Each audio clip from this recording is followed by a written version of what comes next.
In the great kingdom of Zamora, where the talking drums echoed through the hills and the aroma of roasted maize filled the air, there lived a young girl named Tari. She was the royal baker, known for crafting the softest bread and the sweetest akara balls, a skill passed down from her grandmother. Each morning, Tari would grind fresh millet, mix it with honey, and bake over the glowing embers of the palace fire. The king himself would say, "No feast is complete without Tari's golden bread." Working beside her was Nia, her childhood friend. But as the elders say, jealousy is a snake that slithers in silence. Nia watched as the queen praised Tari's hands, as nobles asked only for her treats, and bitterness began to grow in her heart. One moonlit night, while the palace slept, Nia crept into the kitchen. Her heart pounded like the festival drums. She reached for the old calabash where Tari kept her grandmother's secret recipe, written on dried banana leaves. Hands shaking, she took it and slipped into the shadows. At sunrise, the palace was in chaos. Palace guard: "Tari, the queen's banquet begins soon, and your honey cakes are missing." Tari rushed to the calabash.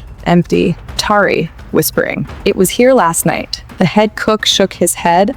"Head cook, if you cannot bake, Tari, I must replace you." Nia stood in the corner, holding back a smile.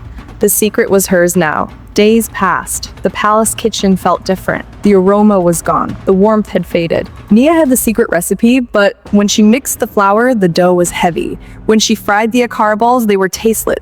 No matter how hard she tried, something was missing.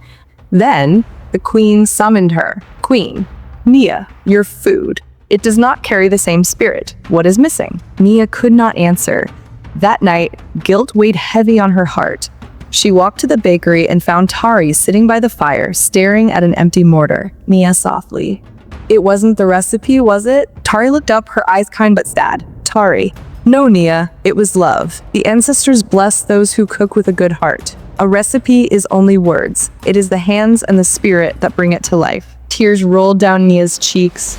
She reached into her wrapper and placed the stolen banana leaf back on the table. "Nia, I was wrong, Tari. Please forgive me." Tari smiled, placing a warm hand on Nia's. "Tari, then let's bake together again." The next morning, the palace was alive again with the rich scent of honey and roasted maize. The queen smiled, the king clapped, and Nia, now wiser, found joy in baking not for praise, but for the love of the craft. The elders say, "Envy is a fire that burns the one who holds it." True greatness does not come from stealing another's gift. It comes from the heart, from patience, and from the blessings of those who came before us. If you enjoyed this story, like, subscribe, and share for more African folktales. Until next time, remember the wisdom of the ancestors. A good heart is the true secret to success.